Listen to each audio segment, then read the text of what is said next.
Legal. Oi, Isa, vamos começar então. Eu vou te apresentar aqui, Uhum, né? uhum, Queria agradecer muito a sua disponibilidade de estar conversando com a gente muito bom. sobre um assunto que é extremamente importante, né? A gente não dá para ensinar basquete, para formar pessoas, para formar atletas, se não houver também um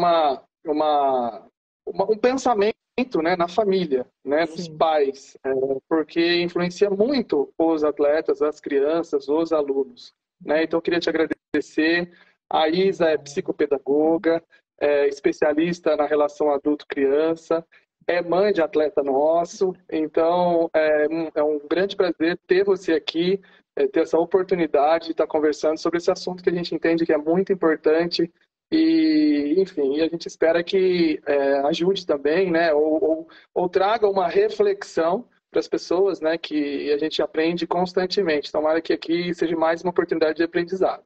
É isso, eu também agradeço a oportunidade, feliz de estar aqui. Eu acho que é para isso mesmo que a gente está na vida, né? Para aprender.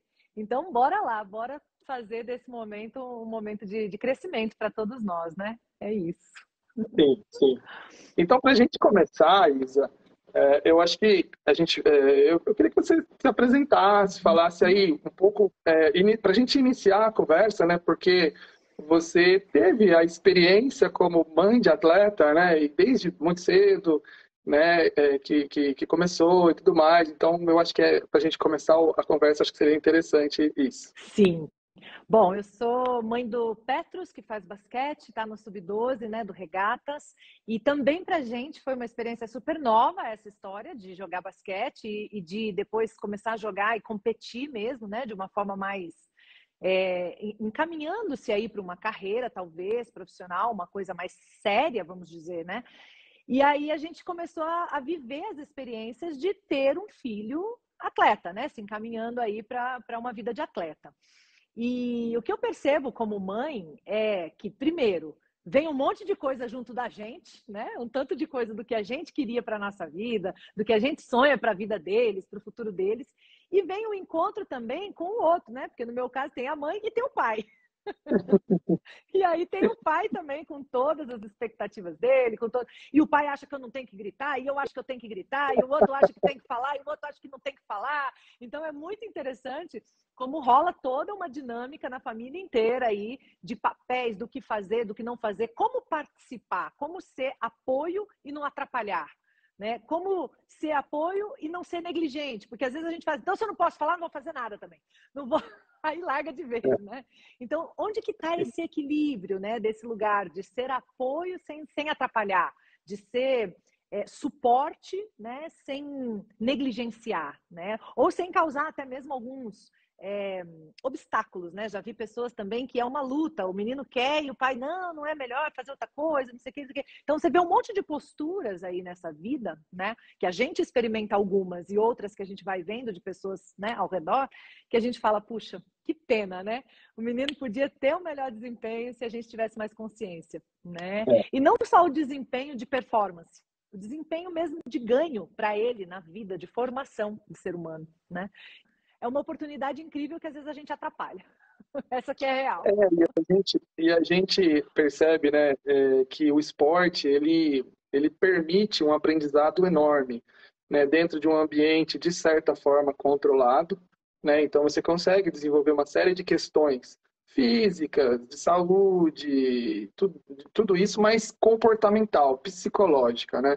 Então acho que isso é algo muito importante que a gente valoriza muito, né, o não ficar o tempo inteiro no computador, no celular, coisas desse tipo. E o esporte, ele permite esse engajamento, né, essa relação com amigos, com o técnico, com o ambiente, né, que faz com que o aluno, o atleta, ele se sinta pertencente, né, daquele ambiente. Então, assim, o nosso desafio da academia é promover isso, independente do nível, né? Porque assim, a gente tem meninos que têm níveis mais elevados, que sonham em ser atleta, que alguns vão virar atletas profissionais, mas isso é algo muito difícil de acontecer, né? Existe uma trajetória muito grande, não é que é difícil de acontecer, é que é uma trajetória muito grande, né? Mas E a gente acaba sendo difícil pela quantidade de gente que quer, o nível de expressão que se busca, então aí acaba sendo muito reduzido. Então, por isso que é difícil. Exatamente. E no meio disso tem a família, né, que passa por tudo isso e que a gente também tem uma visão, assim, que é mais comum das pessoas, que o esporte é só para o alto rendimento, né, o único objetivo é formar e virar atleta. E isso, por vezes, frustra os pais, a família, e então lidar com isso também é um grande desafio, né, Isa?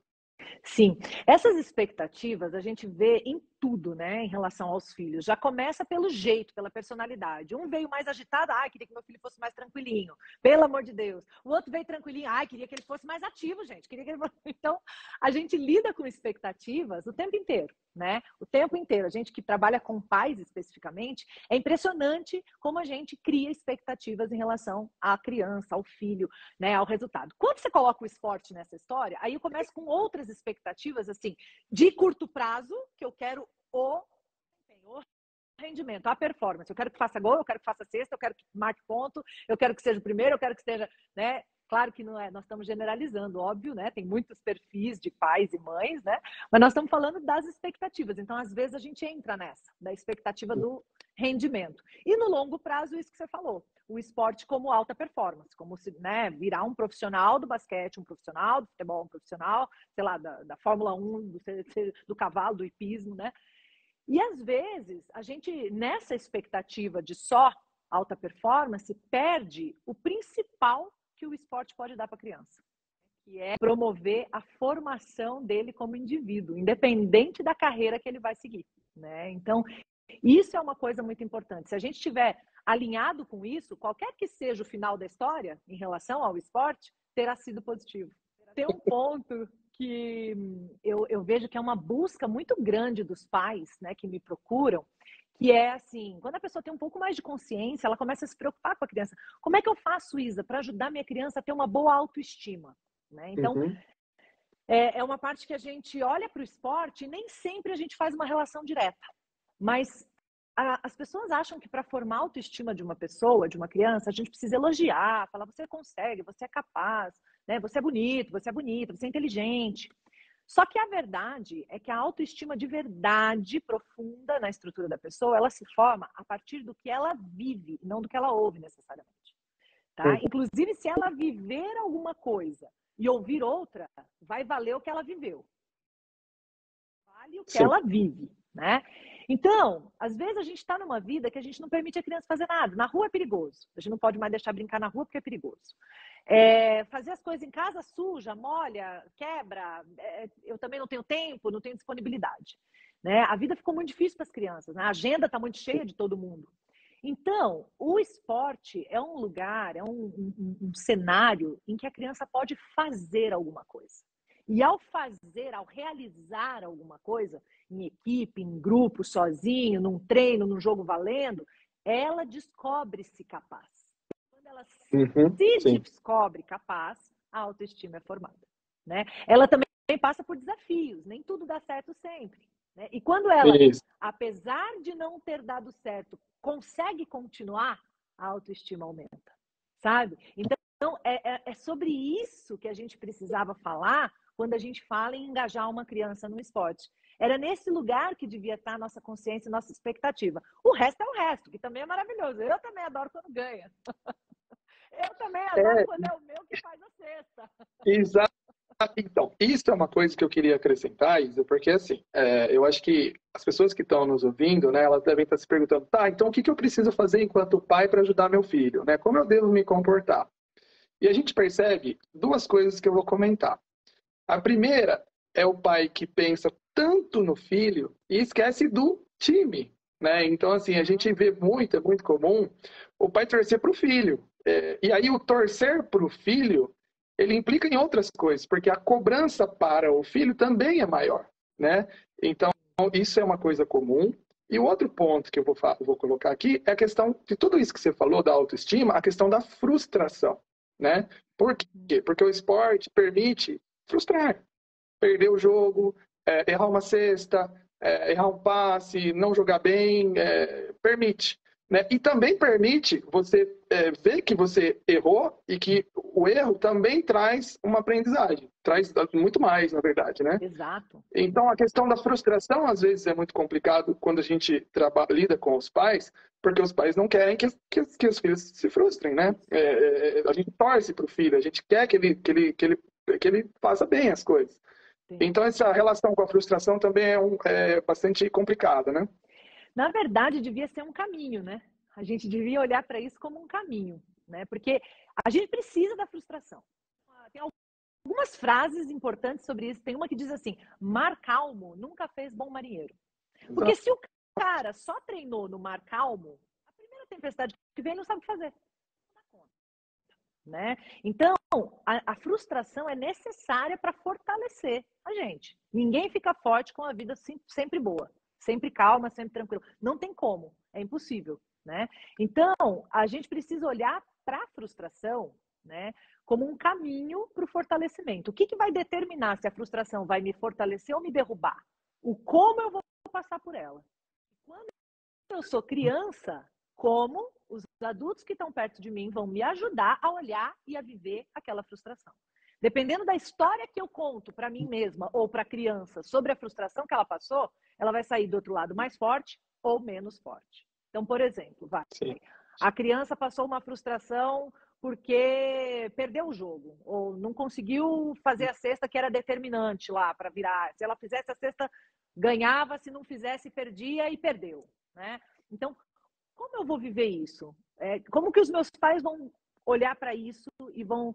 eles vão dizer, tá tudo bem, não dá nenhum peso para isso, zero peso, você continua sendo lindo, incrível, maravilhoso e tá tudo bem. De tal forma que a criança vire uma pessoa que não tá nem aí e que não se esforça mais, então, da próxima vez, porque tá tudo bem, então ganhar ou perder é igual, né? Então ela é uma pessoa que não se compromete, não se esforça, e é uma pena, é um lamento, né? Porque às vezes isso é uma formação do caráter, do comportamento dela. Às vezes não vai se refletir só no esporte. Às vezes vai refletir como ela vai encarar os desafios na vida depois, né? Eu trabalhei muito tempo com empreendedorismo, né? Então a gente percebia que comprometimento é uma característica do comportamento empreendedor. Como ele vai lidar com o cliente, como ele vai lidar com o fornecedor, como ele vai lidar com as pessoas na vida dele, né? Ou eu vou fazer uma cobrança tão grande, tão forte, tão ruim, negativa, que na próxima vez ele não quer ficar com a bola que determina o jogo. Ele podia matar, mas ele joga pro outro, porque ele tem medo depois do que o pai e a mãe vai dizer. Do como vai ser a cobrança em casa, às vezes ele tem medo. Não é nem do técnico, ele tem medo de quando ele chegar em casa, como é que vai ser. Então, encontrar essa boa medida. Qual é a boa medida, né? Quais são as boas palavras? E, vou dizer uma coisa. Às vezes, a gente precisa estudar para ser pai e mãe. Às vezes não veio pronto, não. Às vezes tem hora que eu não sei o que eu vou falar pro meu filho, entende? Tem hora que eu olho e falo, peraí, peguei pesado. Olha como é que ele tá. Olha pro seu menino, olha para ele, perceba como ele tá. Ele tá nem aí? Então você precisa pôr um pouquinho de peso. Pra ele ficar aí, ligar, porque é importante prestar atenção. Ou ele tá aí demais, que tá sobrecarregado, chorando, acabado. Então tira um pouco, alivia, ajuda ele a perceber que também isso não é tudo na vida. Isso foi só um momento, um jogo, uma temporada. Calma, né? Então, olha, para você ir ajudando ele a desenvolver uma coisa que a gente chama de inteligência emocional. Alfabetização emocional. Nem tanto que eu não aguente seguir e nem tão pouco que eu não ligue e fique sem comprometimento, não é? Achar esse ponto de equilíbrio aí, que é um desafio, né? É um grande desafio. E ainda que assim, muitos os pais às vezes na ânsia, né, por ajudar, né, Isa, a gente costuma falar lá com os pais nas reuniões que a gente tem a oportunidade de fazer, que coisas do esporte, né, do basquete, do treino, tem um treinador ali, tem um técnico de basquete que está ali para ensinar basquete, para cobrar os filhos, né, para aprender a jogar basquete.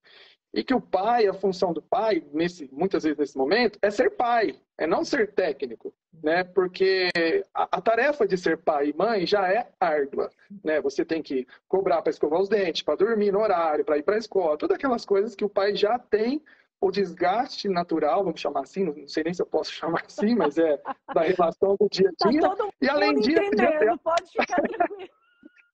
além disso, ainda tem que cobrar o filho dele acertar a bandeja, né? Sendo que tem o treinador lá para falar isso. Então a gente às vezes ouve o pai chuta, vai para a cesta, arremessa, e aí o treinador fala não, passa a bola, faz outra coisa, né? Por quê? Porque está dentro de um ambiente, né, que envolve outras pessoas, né? Então isso também é importante, né? Refletir.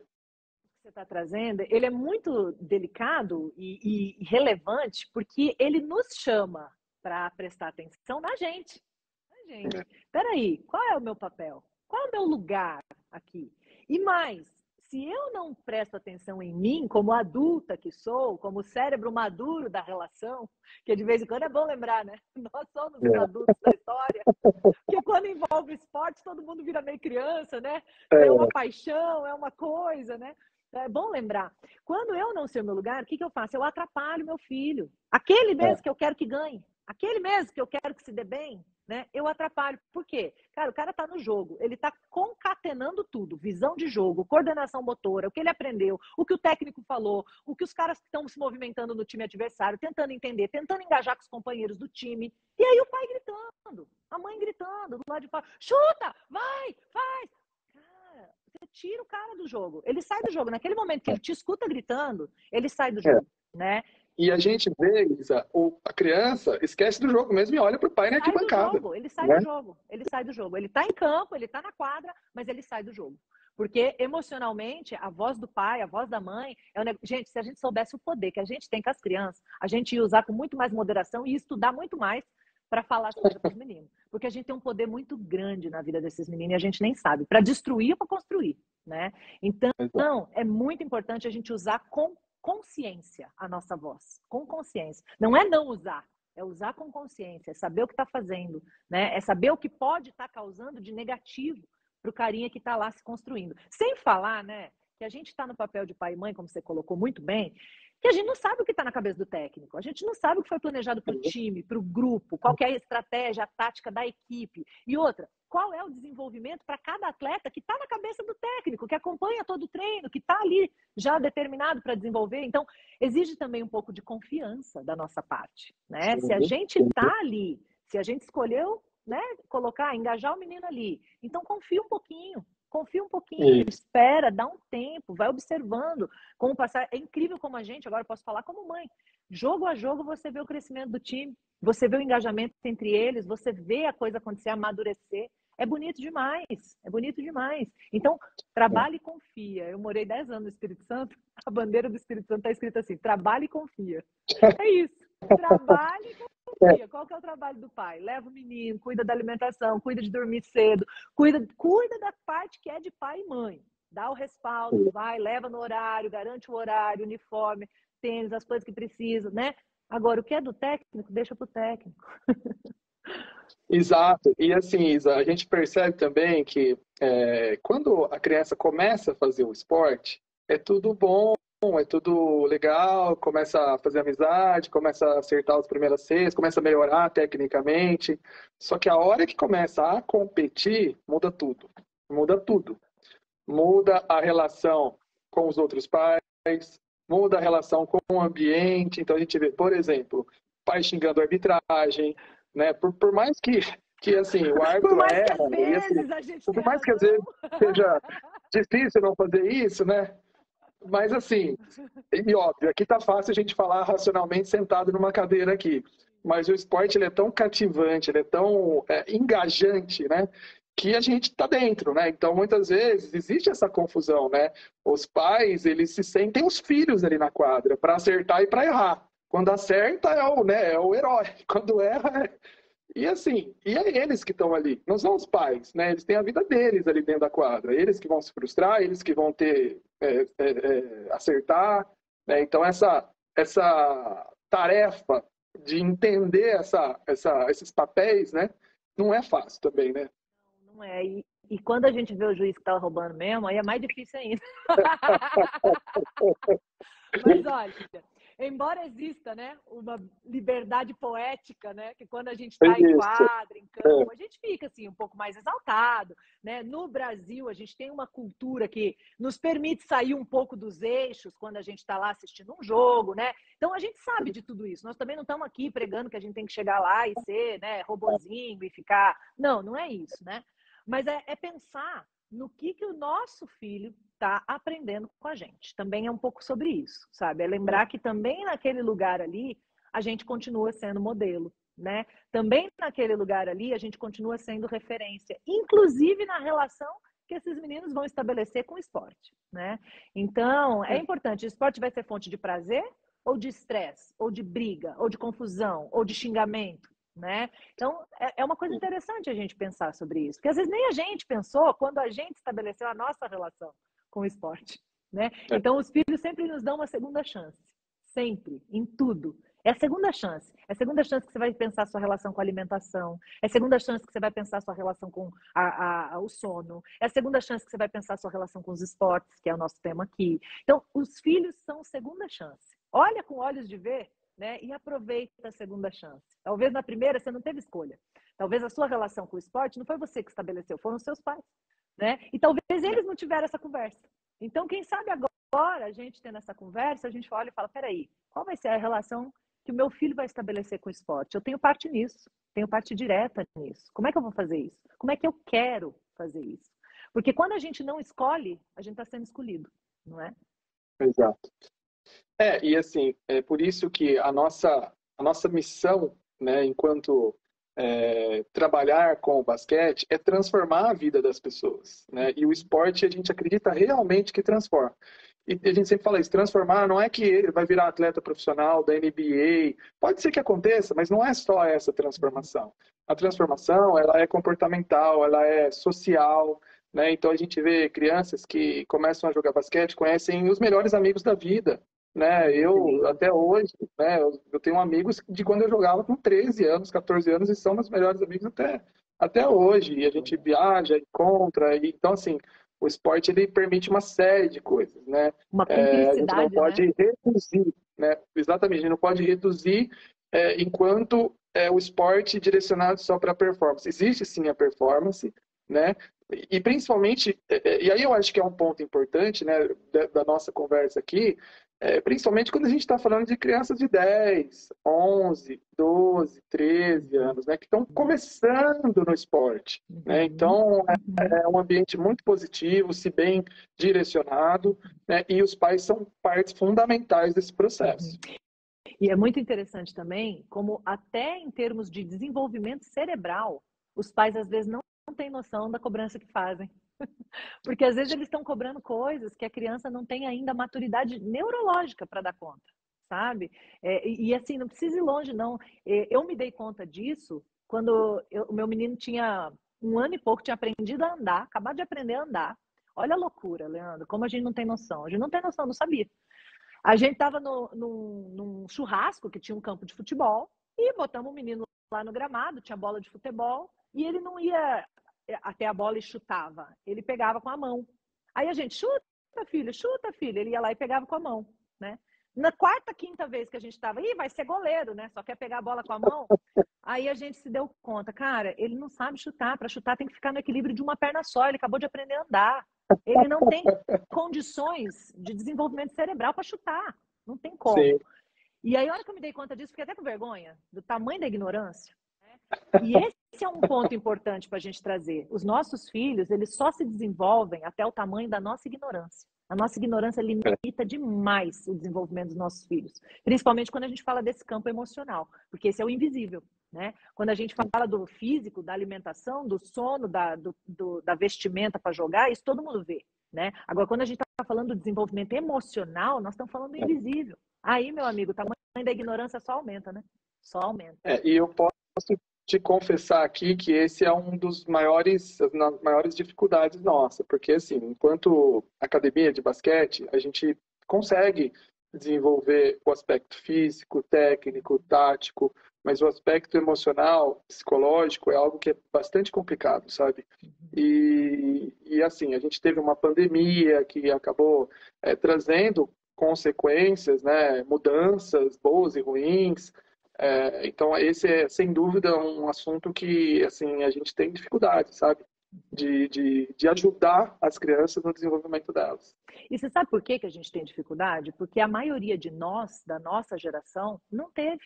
A gente não teve educação emocional, a gente não teve inteligência emocional. A gente desenvolveu no samba da vida, né? Então, a gente tem dificuldade por isso. Como é que a gente vai ensinar um negócio que a gente não aprendeu, né? Então, hoje, boa parte do meu trabalho, né, foi esse convite feito pelo meu filho, porque não sei até que ponto a minha história, né, é conhecida por quem está aqui, por você, mas eu não era psicopedagoga e nem pedagoga, eu trabalhava com treinamento, mas de adultos, né? Era só relação entre adultos, comunicação, comportamento, mas entre adultos, né? E quando meu filho nasceu, ele deu um trabalho gigantesco quando o bebê chorou pra caramba, eu não sabia o que estava acontecendo, eu não sabia estabilizar aquele menino.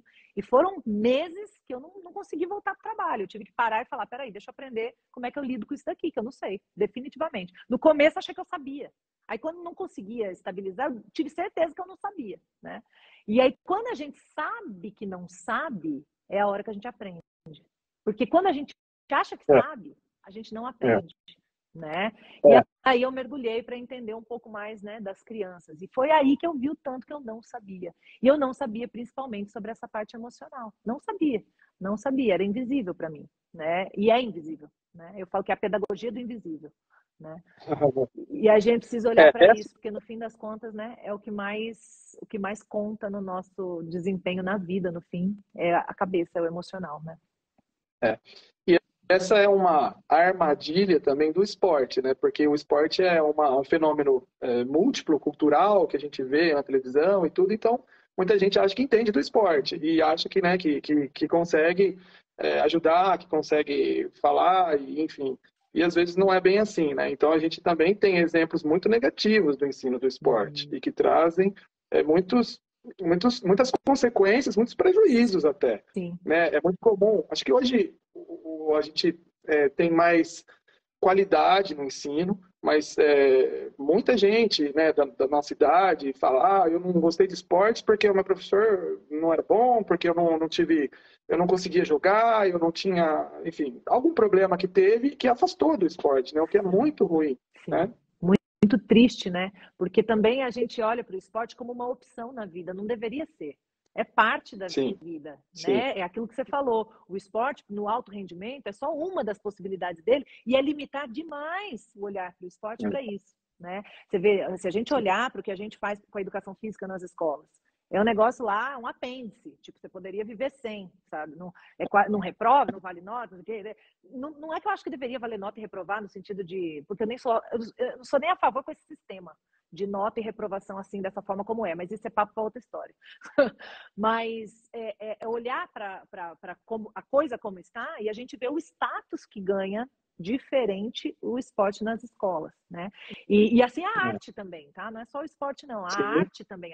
No Brasil, a gente acha que pode viver sem arte. Acha que arte é um anexo. Se tiver bem, se não tiver, tá tudo bem. Não tá. Faz muita falta. Não é um luxo, não é uma expressão que a gente precisava trabalhar, né? É um viés da vida da pessoa que precisava trabalhar. Então, a pessoa devia sair, por exemplo, do processo de escolarização com a consciência de que o esporte é uma necessidade, não é uma opção.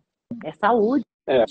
E do mesmo jeito que a gente ouve relatos de pessoas que se frustraram no esporte, né, e não querem saber, a gente ouve também pessoas que até hoje, né, tem grupos de amigos, né, que se encontram e que têm uma relação com o esporte muito bacana, e é isso que a gente busca, né, esse trabalho de realmente estar próximo de alguma forma, né, existem várias formas, né, a gente está falando do atleta, né, mas a gente, ao longo da nossa vida, tem muita gente que virou fisioterapeuta, médico, enfim, uma série de outras profissões, né, que estão relacionadas ao esporte e mesmo que não estejam, o esporte foi fundamental para desenvolver uma série de questões como disciplina, organização, que com certeza essas pessoas usam hoje no trabalho delas. Não tenha dúvida. Não tenha dúvida. Eu fiz balé, né? Eu me formei em balé clássico, né? Então, é uma forma de esporte dança, né? E não segui carreira como bailarina, nem como professora, embora tenha dado aula há alguns anos, né? Mas depois fui para outros caminhos, né? E não uso hoje isso como profissão, né? Mas eu sou eternamente grata por ter tido a chance de fazer o balé. O balé me trouxe coisas que eu uso para sempre, como você comentou. A disciplina é uma delas, porque não tem jeito, ou você leva a sério e faz bem feito, ou você não performa, não tem como fazer meia boca. Outra coisa que eu não sabia que o balé me trazia, e depois que eu amadureci, que eu percebi, tinha muitas vezes que eu chegava para fazer aula cansada. Às vezes dava uma preguiça de começar, de ir até, né? E depois eu saía disposta. Como é que eu podia ter feito 2 horas de atividade física e sair disposta, né? E aí eu percebia que o cansaço era muito mais mental do que físico, só que parecia que era físico. Então eu descobri que o esporte, né, o balé no caso para mim, o esporte para criança, ele trazia essa limpeza, ele limpava a mente, porque ou você concentrava ou não saía o exercício. Né? Não tem jeito. E para concentrar, você tem que desconectar do resto todo. Quando eu desconectava do resto todo, eu percebia que não estava cansada fisicamente. Eu estava cansada mentalmente. Então, esse desligar um pouco, né, o cabeção das coisas que estão nos cansando, das outras coisas da vida, né? E conectar ali com o objetivo de esporte, né, de coreografia, no meu caso, de exercício, faz um bem enorme. Faz um bem enorme, sabe? Cabeça, alma, espírito, para tudo. Não só para a gente pode avançar ainda, Isa, numa questão até cognitiva, né? Por exemplo, o nosso trabalho, né, com a academia, a gente tem uma metodologia de trabalho que a gente desenvolve alguns aspectos. Então, a questão da tomada de decisão, por exemplo, que é algo que é fundamental na vida das pessoas, né? A pessoa ter, às vezes, até coragem de tomar uma decisão, de ir para a cesta, de cortar, de passar bola, de resolver um problema, né? Isso faz parte do trabalho, né? Então, e isso com certeza vai ser levado para a vida deles. Sem dúvida. E aí, de novo, a gente entra na autoestima, né? Porque para você tomar decisão, sua autoestima tem que estar bem. Se você não está com a autoestima boa, você morre de medo de tomar decisão ou inconscientemente se boicota. Se boicota. Vai lá, toma a decisão e erra, e não sabe que foi por querer, mas foi por querer sem querer. Que é o boicote que a gente faz com a gente na vida, muitas vezes, né? Então, é um processo que se a gente conseguir conectar, né, o que está acontecendo na quadra, o que está acontecendo em campo, com as questões emocionais, o ganho disso é incrível.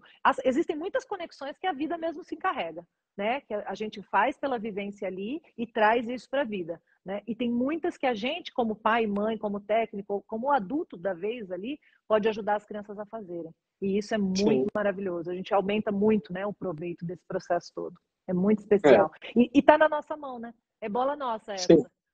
A gente pode direcionar, né? A gente pode tomar pé disso, né? E conduzir, com certeza. Essa bola é nossa, né? Essa bola não adianta querer terceirizar. Essa é a nossa parte. Nossa, a nossa conversa está muito boa. A gente poderia ficar aqui horas falando disso, né?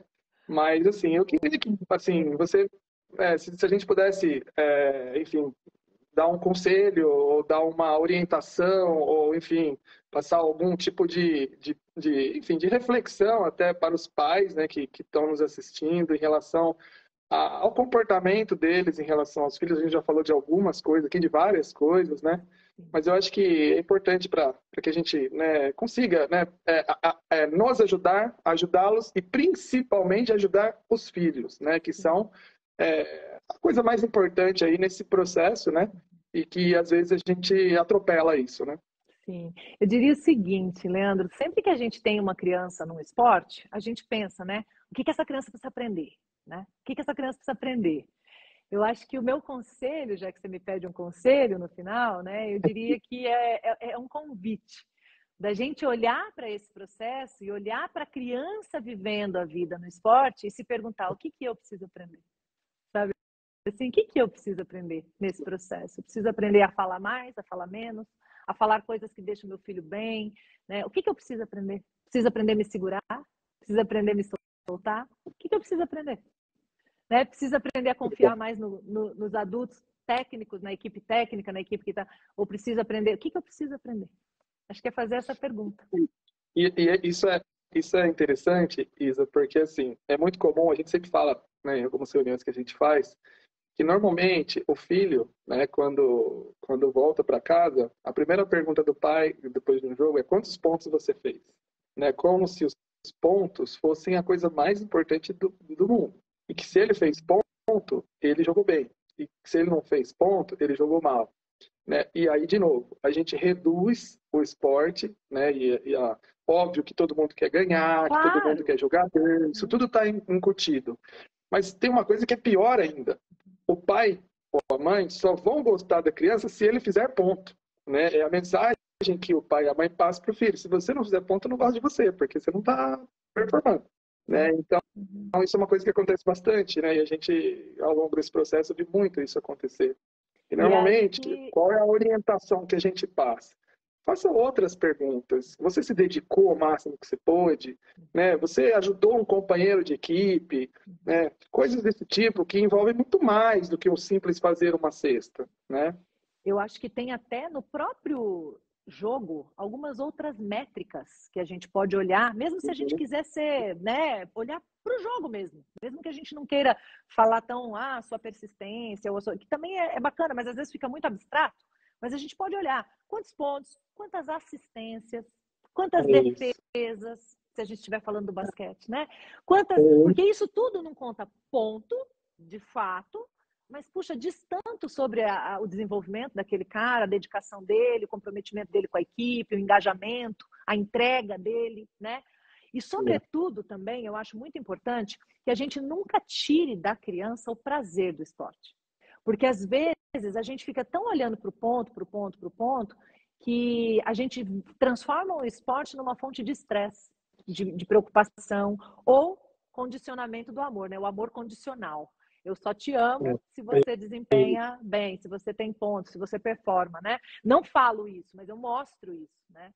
E aí o que é pior do que dizer, né? Tem uma frase que diz assim: o que você faz fala tão alto que eu não consigo escutar o que você diz. Né? Então, se você me mostra que não me ama quando eu não vou bem, não adianta falar que me ama. Né? Eu já sinto ali dentro que eu, né, só sou amado quando eu desempenho bem. E de duas uma, né? Ou o cara pode virar uma máquina para tentar desempenhar bem atrás desse amor louco do pai e da mãe, né? E detonar a relação com todo mundo, porque aí ele passa por cima de todo mundo, ele sai tratorando, ele detona ele mesmo principalmente, não sabe nem atrás do que ele tá, depois vira um adulto igual um hamster, correndo naquela rodinha que ele não sabe nem para onde que ele quer chegar, sabe assim? E acontece, aí às vezes ganha muito dinheiro na vida, com os relacionamentos tudo detonado, a gente vê bastante, é comum, né? Ou eu tenho aqueles que se afastam do esporte, que talvez sejam os exemplos que você citou, né? Aí você vai ver por que o cara saiu do esporte, pode ter sido uma interação ruim com o técnico, mas também pode ter sido uma questão dessa com os pais. A hora que ele percebeu que o amor do pai e da mãe estava condicionado ao desempenho, ele falou, e se eu não performar? Então, peraí, vou sair desse negócio aqui. Vou botar isso em xeque, não.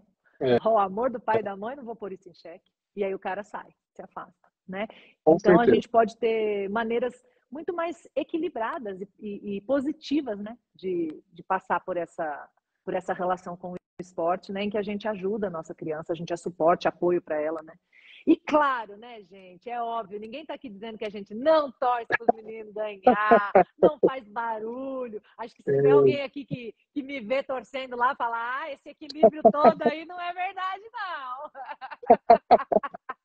Eu sou uma mãe que torço, que vibro, que grito no sentido de comemorar quando as cestas acontecem, no sentido de, né, high five, parabéns, uhul, ou vaiar quando o outro time vai fazer o lance livre, ou se o juiz faz um negócio que a gente acha que foi errado, ei, você está fazendo. Claro, isso tudo está valendo, né? A gente está aqui para colocar a nossa humanidade, não é para virar robô, não é para virar gente perfeita, não é isso, mas é olhar para tudo isso e ainda conseguir crescer também, como pessoa, como ser humano, como mãe, como pai. A gente também continuar no nosso desenvolvimento, né? Porque como a gente falou, pai de atleta, mãe de atleta, também são às vezes as nossas primeiras experiências, né? Então, é olhar para isso como uma fonte de aprendizado e crescimento para a gente também, né? E a gente percebe claramente, assim, que é um processo de aprendizagem, né, Isa? Porque as crianças começam ali com 11, aí depois 12, 13, chega a 14, 15, 16, os pais também já estão mais calejados, já estão mais acostumados com o ambiente, né? Sim. Mas eu confesso que nessa primeira etapa, às vezes é difícil, sabe? Porque envolve muita coisa, né? Muita coisa, e até na nossa vida, assim, eu lembro que nos primeiros momentos eu não estava entendendo, por exemplo, que ia ter jogo quase todo fim de semana. Eu não tinha me ligado disso no começo, né? Não tinha. Aí, a hora que eu percebi que era assim, falei, então é assim, tipo, no começo eu estava achando ruim. Sempre. Veja só. E é assim. Outra coisa, no começo você vai lá no pilotão automático, né? No piloto automático, e aí você, pai, você quer? Meu marido que chegou do meu lado fez assim, ó. Cara, quando você grita, você atrapalha o seu filho. Eu ouvi isso do meu marido. Então, assim, não pensa que a gente... Por isso que eu falo, a gente não nasce sabendo. Cada papel novo na vida que a gente desempenha, a gente precisa aprender, entende? E nós estamos juntos, nós estamos tudo junto, né? Nesse aprendizado, nessa busca. Eu acho que o legal é a gente ter humildade e olhar para isso e falar, não é que ele tem razão? Não é que eu não estava percebendo isso? Né? Não é que tem mais coisa para a gente aprender aí? Né? Esse convite para a gente aprender junto. Ó, alguém comentou aqui, quero ver quando o Petros jogar com quem? Com o Miguel. Petros jogar com o Miguel como adversário, as duas gritando. Vai ser sensacional. Teve algumas perguntinhas aqui. Eu confesso que eu passei aqui. Eu não sou muito bom em mexer aqui, mas algumas pessoas te elogiando. Eu acho que eu vi uma também. Deixa eu ver se eu consigo resgatar aqui. Peraí. Teve uma... Essa coisa de jogar em time contrário e gritar foi muito engraçado. Lá no jogo do Palmeiras, tinha uma seguidora. Aí antes do jogo ela foi lá, me abraçou, tirou foto. Depois do jogo tava só nós duas. Aí depois no final abraçamos de novo. Fui lá e falei, tá bom. Essa vez foi para vocês. Parabéns. É muito legal, né? É muito gostoso. Cadê? Eu tô tentando achar também, mas também não consegui ainda não. Eu vi uma pergunta que eu lembro que eu li na hora e não dava pra gente responder, mas que estava dizendo alguma coisa assim. Meu menino tem alguma coisa, não sei se era TDAH, e as outras crianças acabam não passando a bola para ele por conta disso. Tinha alguma coisa assim na pergunta que a pessoa trouxe. Não consegui resgatar mais, não achei de jeito nenhum. Mas eu acho que dá para a gente trabalhar um pouquinho sobre isso, né? Se a gente tem algum momento, alguma criança que os outros colegas não estão passando a bola, né?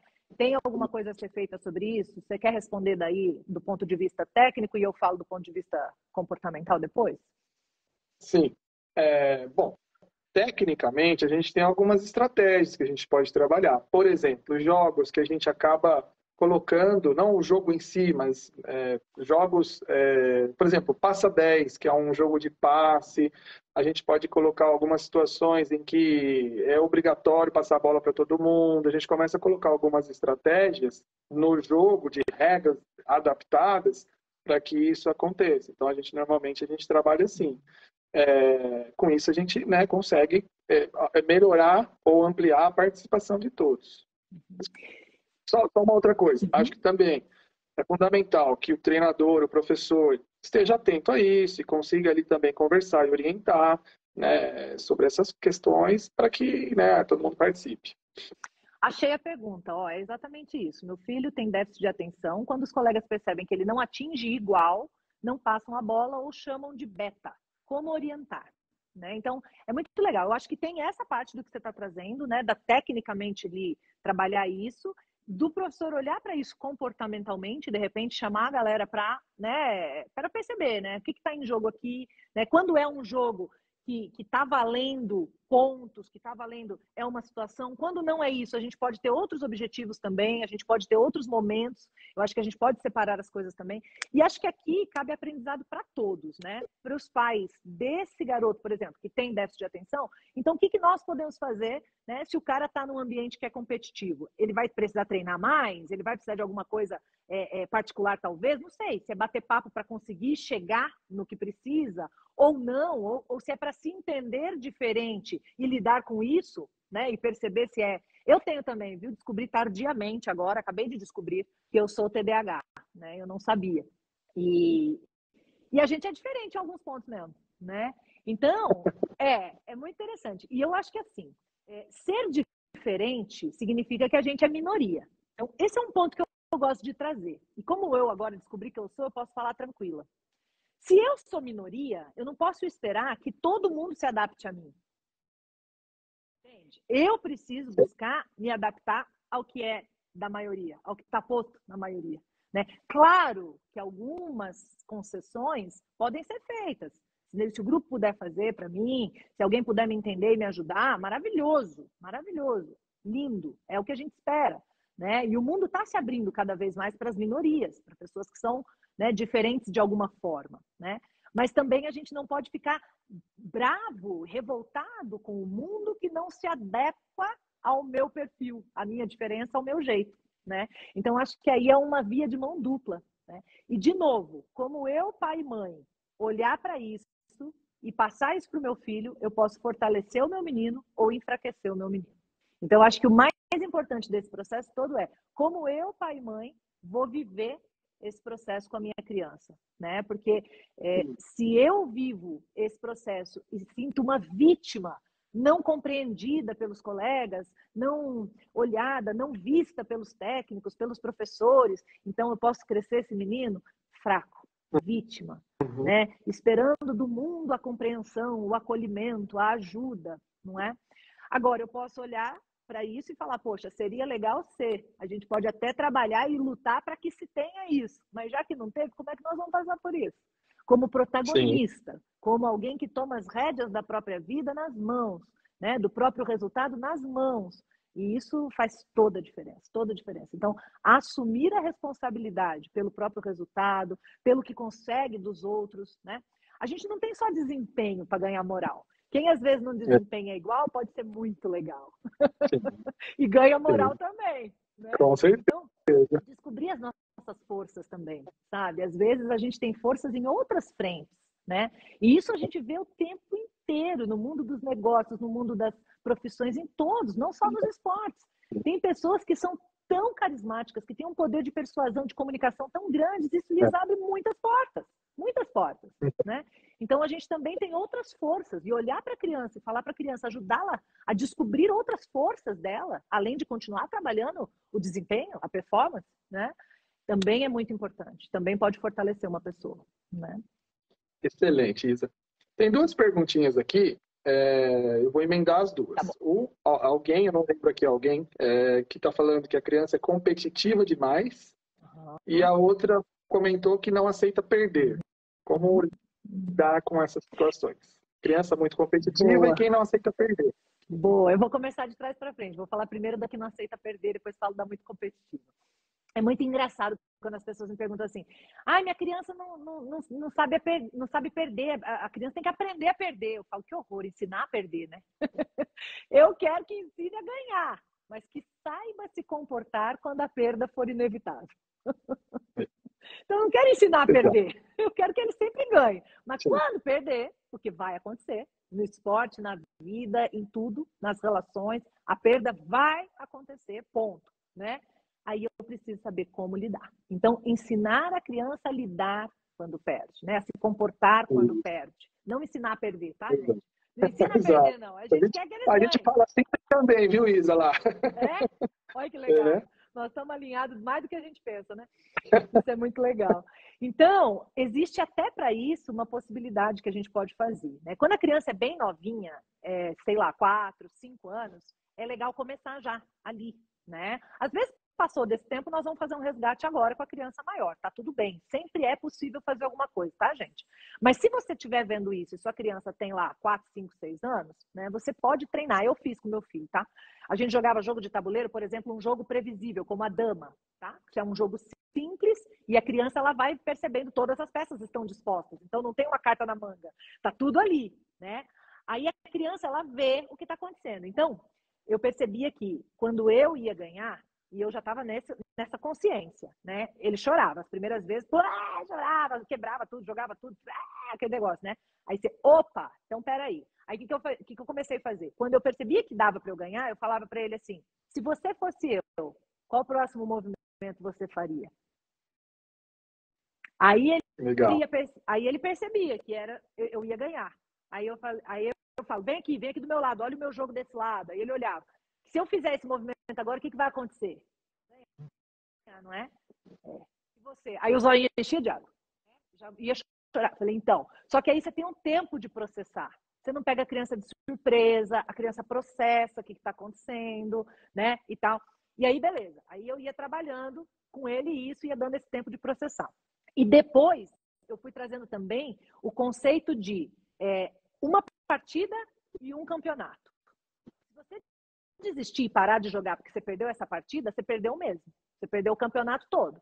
Se você continuar, você tem chance ainda de virar e ganhar o campeonato.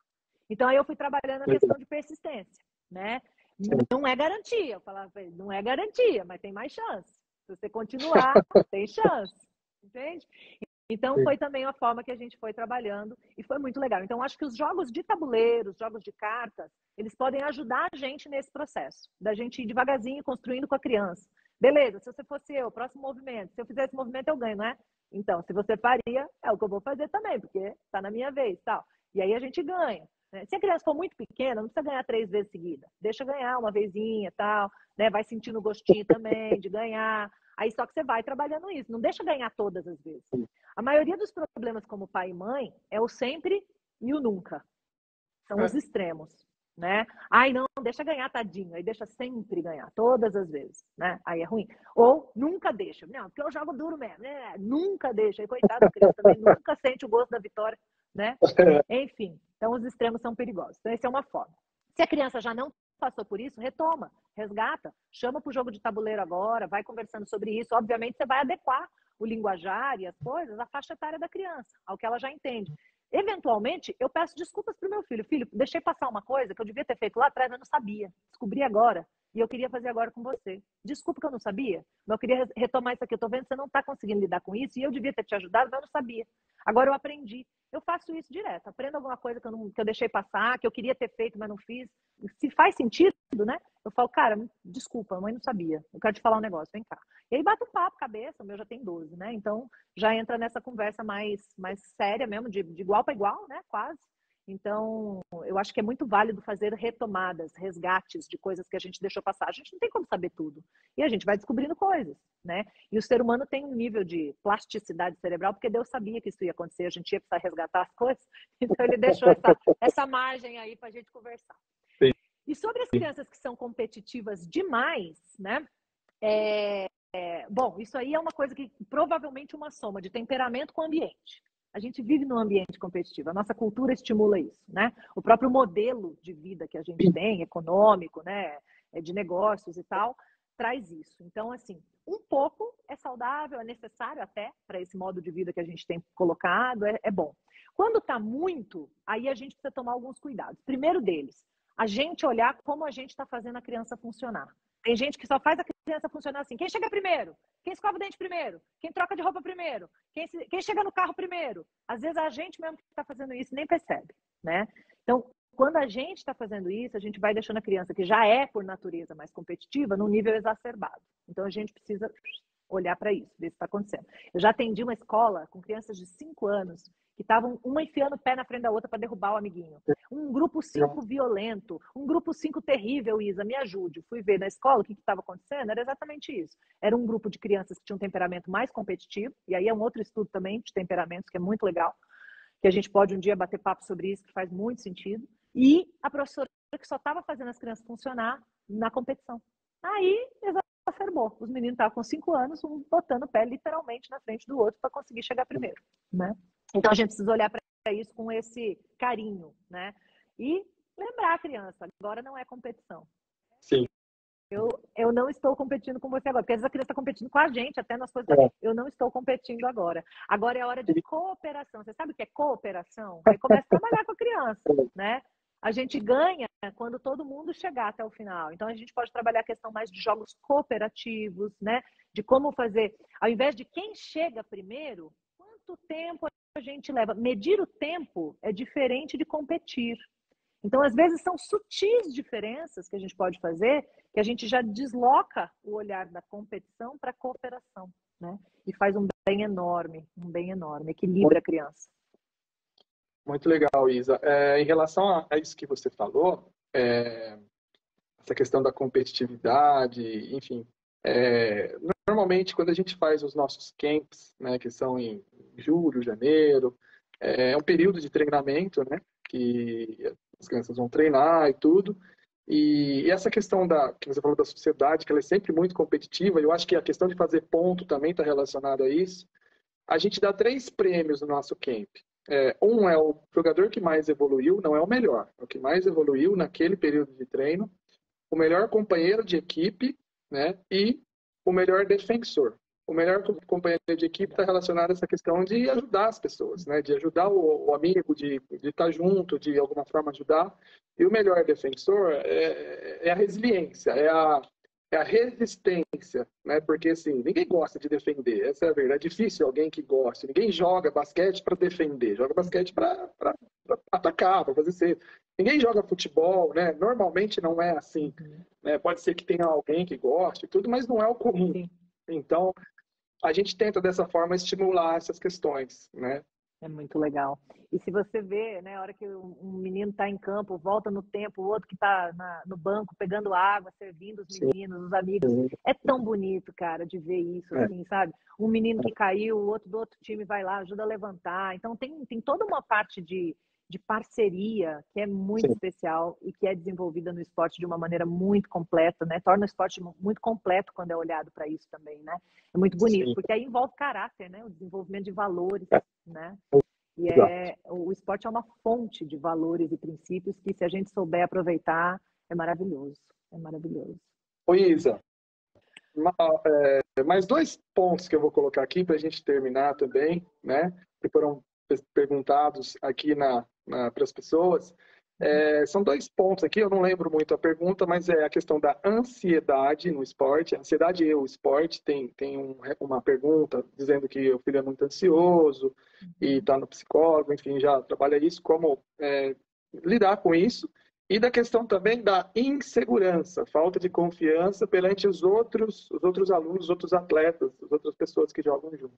É sem limites, né, gente? As possibilidades que a gente pode ter, né, de olhar para o esporte, porque a ansiedade, quando a gente é novo, né, menino, aí é o problema da ansiedade da gente estar lá querendo pontuar, querendo conseguir, querendo performar. Quando a gente é velho, eles mandam a gente fazer esporte por causa da ansiedade.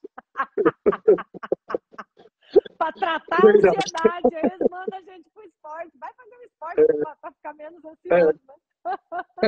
Então, é curioso, né? Na essência, a prática do esporte, eu estar lá, fazer, gastar caloria, queimar caloria, colocar meu corpo em movimento, acelerar o coração, diminuir o coração, darará, isso, em teoria, libera endorfina, libera dopamina e diminui a ansiedade. Então, veja só, eu tenho um efeito físico que me ajuda na ansiedade. Toda a ansiedade que gera por causa do esporte não é do esporte, é de como nós estamos encarando o esporte. Provavelmente provocado por os adultos das histórias aí, que estão fazendo alguma coisa na cabeça do menino, que o menino está olhando para aquele negócio com tanto desespero que não vai conseguir, porque a ansiedade é isso, né? Excesso de futuro, geralmente pensando negativo. Isso é que é ansiedade, né? Excesso de futuro, pensando geralmente em negativo. Então, esse processo, futuro negativo, futuro medo de estar negativo, futuro medo de não conseguir, futuro se não der certo, é isso que gera ansiedade. Né? Então, se a gente conseguir ter essa consciência e olhar para o esporte e entender que fisicamente ele trata a ansiedade, ele não promove a ansiedade, então eu preciso fazer a higiene psicológica, a higiene emocional, para conseguir fazer que o esporte cumpra o seu papel, que é de diminuir a ansiedade, não promover a ansiedade. Né? Então, é separar mesmo. O esporte em si não é promotor de ansiedade. O ambiente psíquico do que a gente faz com o esporte é que pode promover a ansiedade. O esporte, na essência, trata a ansiedade, não promove. Né? E a outra pergunta, o que era mesmo? É sobre a insegurança e a falta de confiança em relação aos demais companheiros, Sim. né? Isso aí também é um negócio que, puxa vida, quanta coisa que já aconteceu até na nossa história, né? Que eu como mãe, né? Em algum momento já vivemos alguma coisa dessa natureza aqui. E a gente precisa trabalhar e fortalecer a nossa criança. Para ela saber como lidar com as outras crianças, com o que acontece lá, e saber também a quem comunicar, a quem recorrer, dependendo da gravidade da situação. Né? Mas o que eu preciso fazer, gente? Cuidar para não ser eu a pessoa que enfraquece a minha criança sem querer. Porque às vezes eu tenho ponto cego. Eu acho que eu indo lá para ajudar a minha criança, né? eu vou fortalecer. E às vezes é exatamente o contrário. Quando eu vou lá, indiretamente, nas entrelinhas, eu estou falando para o meu filho, você é tão fraco que você não consegue se defender sozinho.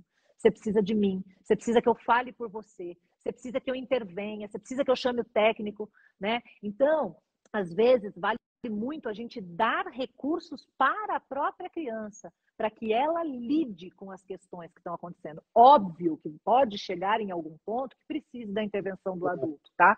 Não estamos tirando isso da vez, não. Mas, às vezes, você pode dar um pouco mais de tempo e de recurso para sua criança para que ele consiga lidar com as situações que ele está vivendo. E se ele conseguir sem você, minha amiga, não tem coisa mais para dar segurança para uma criança do que isso. É ela perceber que a gente é mãe desnecessária. Ele não precisa da gente. Aí sim eles ficam seguros, né? Claro que a gente é necessário e, enfim, né? Vocês estão entendendo, né? Mas a gente querer se fazer desnecessária deve ser a nossa meta, sabe? Assim, querer se tornar desnecessário. Aí o cara conseguiu autonomia, não só física, mas também emocional, né? Para lidar com as questões todas. Então, eu acho que esse pode ser um bom parâmetro para a gente ajudar a criança a desenvolver a própria segurança. Se a gente está muito necessária, e aí pega nas nossas questões, tá? Emocionais. Porque se eu for desnecessária, sirvo para quê? Quem vai precisar de mim? Aí pega um monte de coisa, viu? Mas a meta é essa. É a gente se tornar uma mãe desnecessária. Para a gente ser desnecessária, os meninos precisam estar seguros. E aí a gente precisa dar reforço mesmo para eles de como fazer. E ferramentas. O que está acontecendo? Como que ele pode falar? Às vezes eu faço ensaio, tá? Eu faço ensaio. Falo, fala para mim como é que você vai falar para o menino. Não, não é assim. Assim tá fraco. Eu treino. Falo, então fala na frente do técnico, chama o técnico nessa hora. Eu oriento mesmo, porque às vezes as crianças não sabem. Tem coisa que ele não quer ir lá correr contar para o técnico igual um molequinho pequeno, mas ele também precisa fazer o técnico saber. Pô, então fala quando ele estiver perto, dá estratégia de comunicação para o menino. Isso ajuda muito, muito, muito. Não é fácil não, Com gente, certeza. mas Não é é, possível. não é. Isa, nossa, adorei, fantástico. Nossa, eu estou refletindo aqui, eu vou dormir hoje com a cabeça. e eu espero que as pessoas que estiveram aqui também reflitam sobre tudo isso que você falou, porque realmente é algo que tira a gente da caixinha, né? Eu acho que esse é o ponto, né? Às vezes a gente tem tanta certeza que a gente está fazendo certo, né? E na verdade não é isso. Então, eu acho que a mensagem de parar para pensar, para entender o processo, para saber que os pais têm que apoiar sim os filhos, mas ao mesmo tempo têm que buscar essa autonomia, que eles construam essa autonomia, né? E o esporte é uma excelente forma de fazer isso, se frustrando, né? Frustrando bastante, mas ao mesmo tempo podendo aprender com isso e gerar novas possibilidades aí na formação deles, né? Não só no esporte, mas na vida deles, Na né? vida. No fim das contas, é isso, é disso que nós estamos falando, né? É da vida desses meninos. Exato.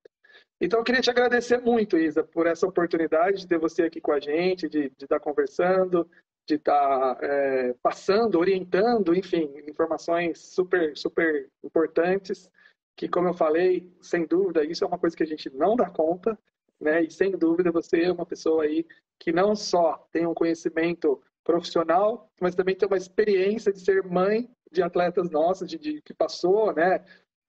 Por um clube, depois por outro clube, que está com a gente aí já há algum tempo. Então, muito obrigado mesmo por esse momento. Eu fico muito feliz, Leandro, de contribuir, de fazer parte disso. Também estou aprendendo muito, muito, muito. Então, assim, estamos juntos, né? De repente, o que eu estudei, como eu tenho trabalhado, talvez me ajude um pouco mais a passar algumas informações, mas estou aprendendo também, estou junto, estou vivendo todas as emoções, as dores, os desesperos e as alegrias, né, de ser mãe de atleta, e é uma delícia. E estou muito grata por essa oportunidade.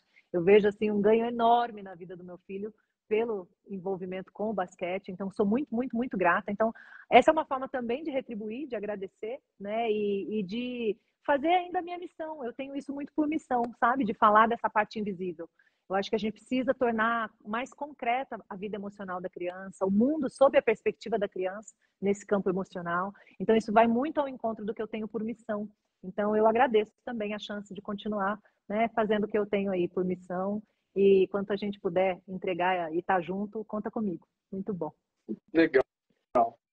Gente, obrigado aí, quem esteve, quem passou por aqui, quem ainda está com a gente, né? Obrigado, uma ótima noite, uma boa semana para todos, né? Que só está começando. É isso. E é isso, vamos em frente, né, Isa?